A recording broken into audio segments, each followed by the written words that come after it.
Nice to see everyone out here. Good morning, good afternoon, and good evening. Currently, Japan is almost midnight.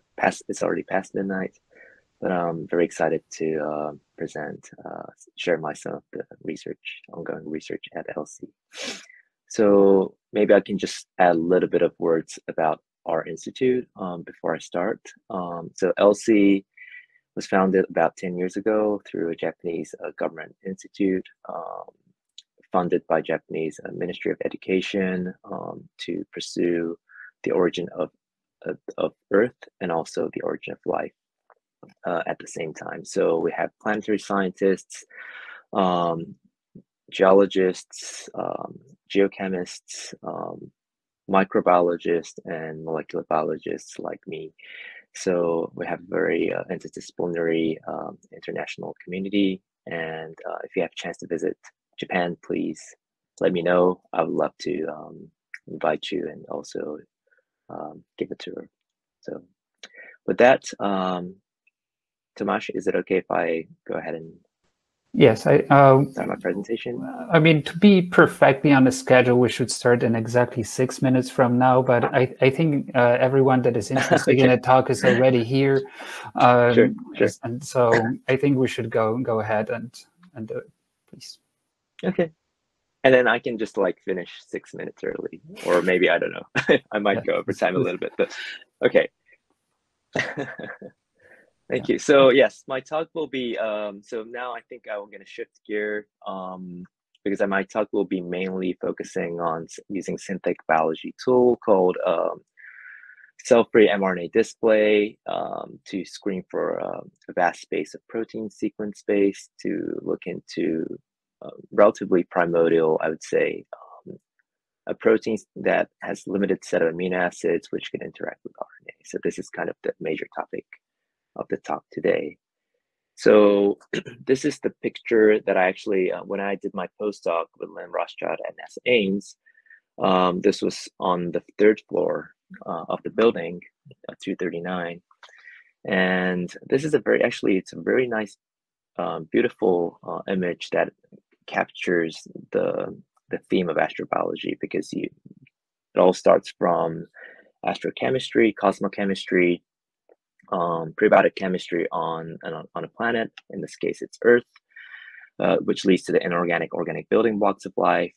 And on the right side, you see all the evolution of life taking place, all the way to this beautiful observatory, which then again observes the space. So it's kind of like a beautiful closed loop here. However, there's something that we still need to understand, which is the origin of life that many of us are interested in. And here, the image actually shows a certain type of polymer. I guess this is either DNA or RNA nucleotide polymer.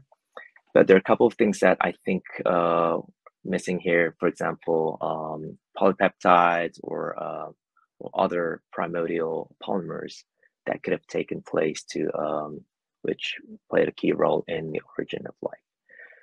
So if you look at the modern biology, as many of you may know, that life uses 2 types of polymers. One is the nucleotide polymer, consists of ribonucleotide or deoxyribonucleotides, making these DNA and RNA molecules. And these molecules are important to store information of a protein, which is another polymer, consists of amino acids. And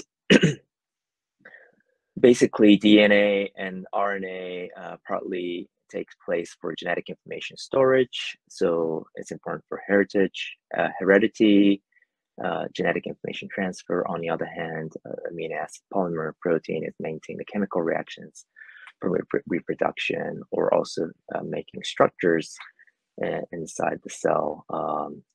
So it's important for metabolism, but also basically maintaining the whole structure of a living organism.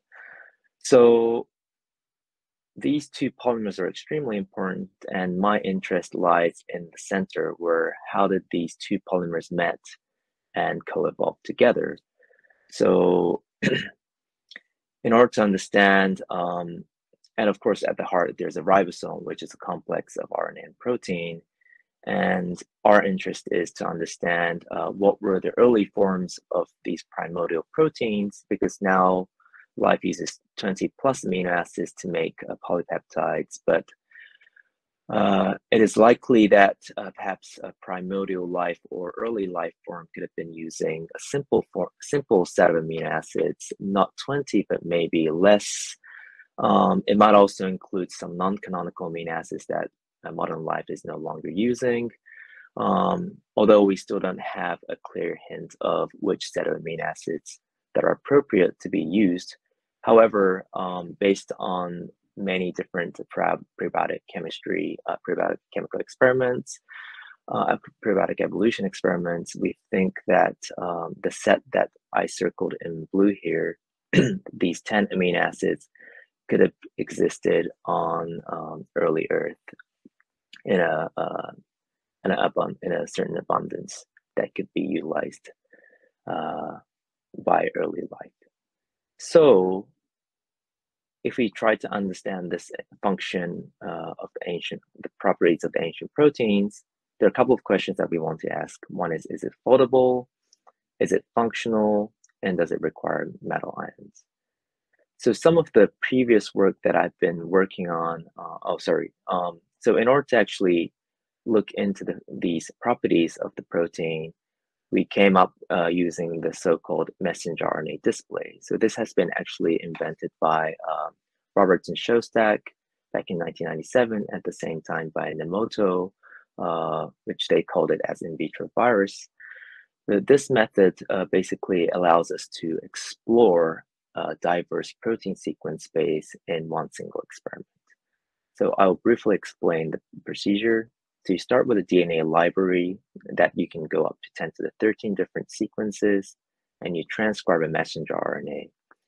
And then you add a DNA tag, which contains pyrimycin at the end.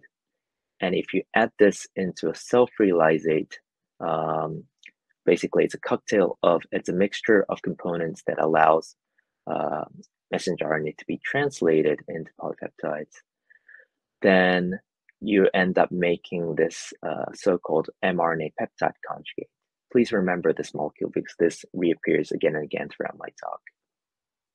But the principle is when the ribosome translates all the way to the end of the messenger RNA, this pyrimycin molecule gets incorporated. It's kind of like a misincorporation, but once it's get incorporated, it makes a covalent bond with the polypeptide. So now you have this polypeptide as a phenotype connected to the messenger RNA as a genotype. What we refined as a method is we actually did additional purification step into the classical conventional procedure, which actually eliminates all the components in the translational transcriptional system like ribosome, tRNA, NTPs, so that we can actually have a very pure mRNA peptide conjugate, which we can then do a binding selection type experiment against a specific target. So the target molecules could be protein or RNA or metabolites or even mineral surface. But in our case, since we wanted to target an RNA, we wanted to eliminate all the RNA-related components, including ribosomal RNA and tRNA. So by doing this so we call this a pure messenger RNA display, and we published this paper back in 2021. But the whole point is once you mix with the target, you wash off all the unbound, unnecessary mRNA peptide conjugate and just collect the ones that are bound. You reverse transcribe PCR, make a DNA library again, and this DNA library can be moved on to the next round. So you can do this round again and again until you reach a certain, until you start seeing an accumulation of a certain type of sequences that has the capability of, for example, binding to certain RNA. So by using this method, previously we collaborated with Clara Holohova from Charles University. This is a paper by Valerio Giacovelli. We targeted ribosomal RNA, since we know that there's this universal protein, ribosomal protein called L11, which is capable to strongly bind to the ribosomal RNA.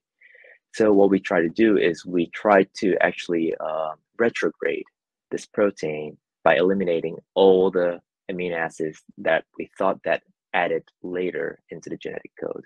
So again, the modern protein uses 20 amino acids, and of course, some of these late additional amino acids are basic amino acids, positively charged amino acids, which are very well commonly used to make electrostatic interaction with the RNA. So if you look into the ribosomal protein, for example, you see many of the ribosomal proteins are covered highly containing the lysine and arginine, the basic amino acids.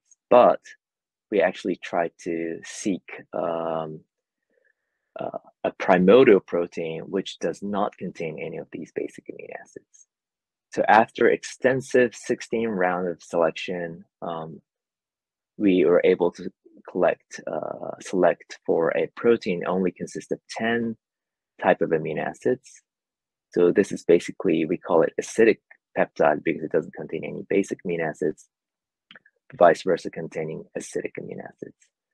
So long story short, what we found was that on the left, you see a crystal structure of the modern L11 protein interacting with the ribosomal RNA down here in green, and it's actually using the electrostatic interaction of arginine.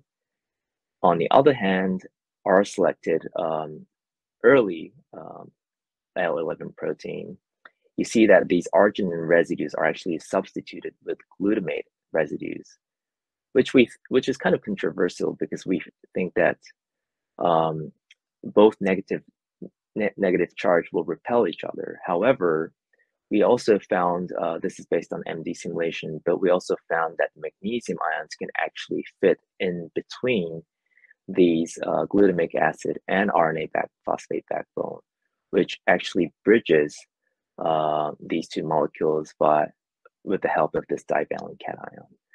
So this kind of interaction could represent a primordial form of binding between protein and RNA.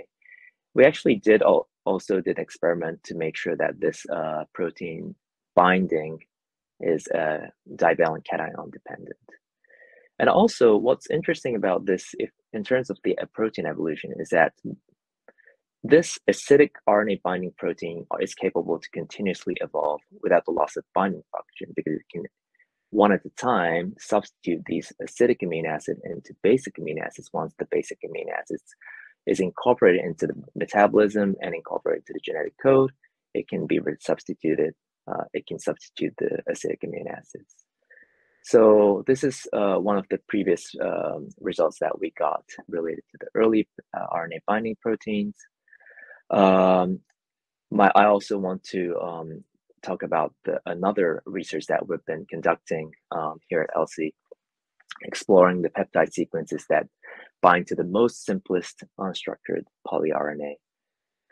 So when screening for example, poly A or poly T, poly U, these unstructured polyRNA, the conventional messenger RNA display method,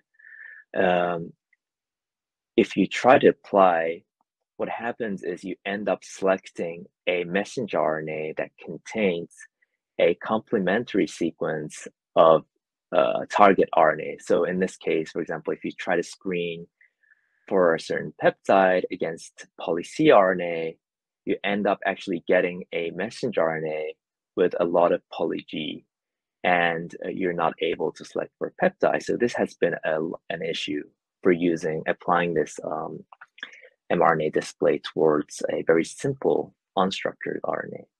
So what we did was we actually eliminated, we came up with the idea of eliminating all the codon that contains a complementary nucleotide. And we call this a codon-restricted mRNA display. And this, our research has been just recently accepted in a journal about macromolecule, and it's going to be published very soon. So what we did was we challenged to screen for de novo peptides targeting a fourth type of 12-mer RNA, poly A, G, C, and U. To design a codon-restricted library, I just want to provide like two examples. One is on the left, you see this VMMVRR. This is a UPAC nucleotide code.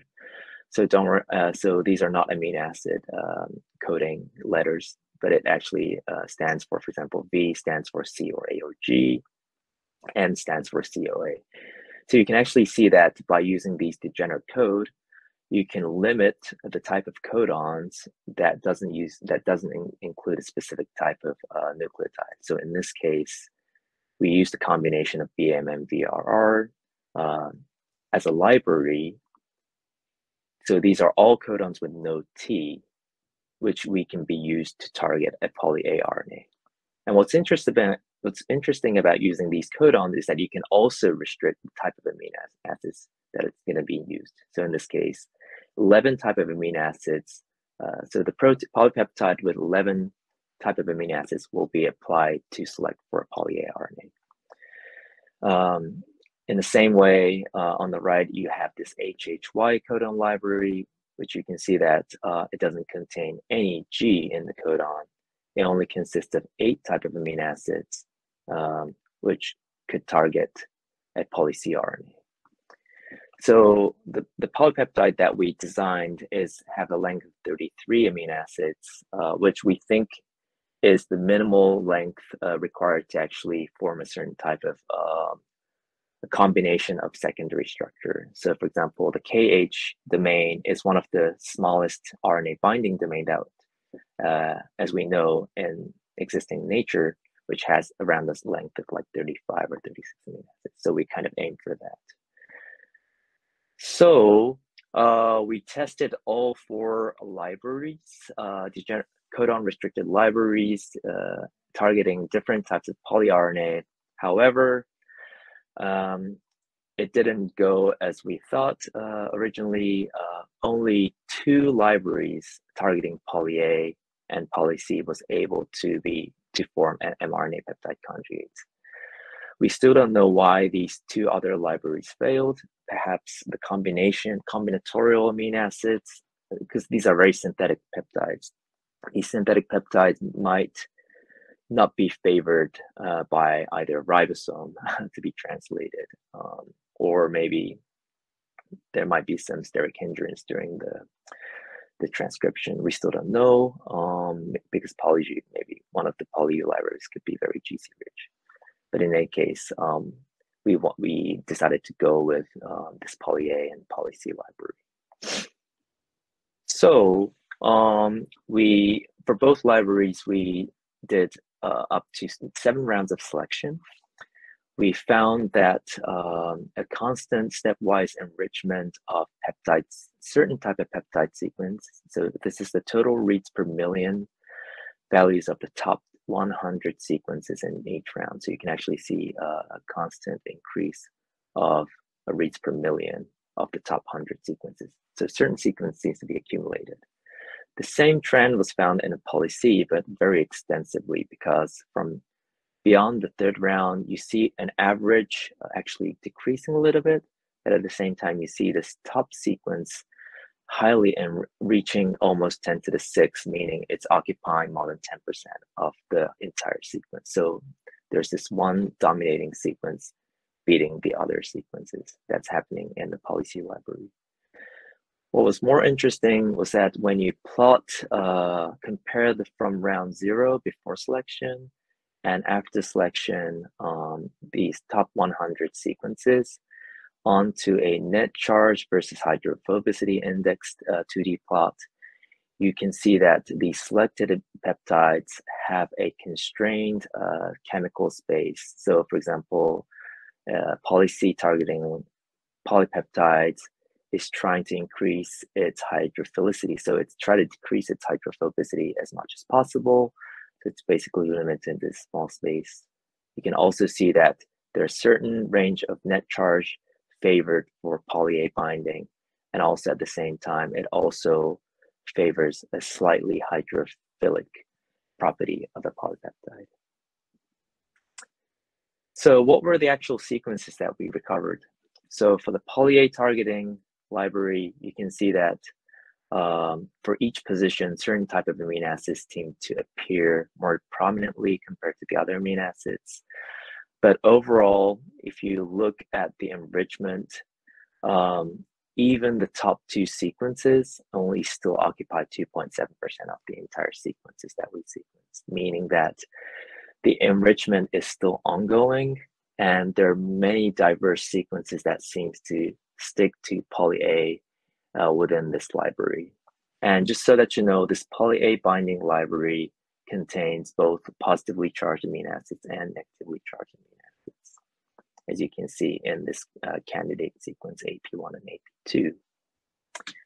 On the other hand, if you look at the poly C targeting library, it only consists of 8 amino acids, and these 8 amino acids doesn't contain any arginine or lysine amino acid.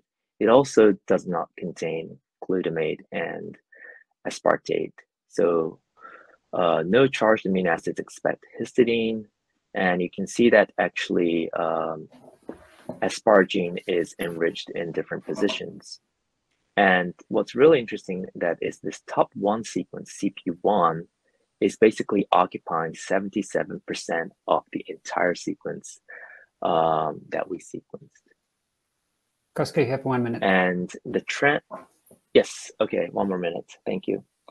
So if you look at the trend of amino acids that are enriched, you see that histidine, glutamine, and threonine is enriched in poly A, and you also see the histidine, threonine, and asparagine enriched in the poly C library. So we kind of see the similar trend of histidine, threonine, and amino acid with a side chain of carbamide. So when we look at the binding efficiency of these top enriched amino acid sequences for the poly A, we actually didn't see no preference for adenine for the most enriched sequence. However, the AP2 had a strict preference towards poly A binding, and it did not bind to the poly C, which we think is extremely interesting to see this kind of property with a very short peptide. For the poly C targeting peptide, the CP1, the dominating CP1 actually showed a preference towards binding to the poly C, and it has a KD of 200 nanomolar, so it's very strongly binding. We saw the same trend for the CP2, but the preference, it also strongly bound to poly A as well. So there was a slight preference towards cysteine that we found. We also did some mutagenesis analysis, so especially focusing on the CP1 because it has extremely strong binding affinity. Surprising to see that when we mutate an asparagine residue, for example, NH converted to SH, the function was lost. The binding ability was completely lost. The same trend was found when we substituted the TN to TS, again, asparagine mutation. Again, no binding was observed. We took a secondary structure analysis. We did a secondary structure analysis using CD. We found that this CP1 actually forms a beautiful beta sheet structure. And when we substitute asparagine and amino acid, these secondary structures seems to go away. We're on the questions time now, so you're sacrificing the question. Okay, so I'll just summarize. Okay, sorry. So this is what we found. As a summary, we found these two types of different amino acid polypeptides that are capable of binding the RNA. And to answer the question, whether it's foldable, yes. Is it functional? Yes, it's binding to RNA. And does it require metal ions? It's conditional. So yeah, I would like to move on to the Q&A, but now we're seeing these kind of trends of peptides with a limited set of amino acids that are capable of binding to the RNA. Thank you.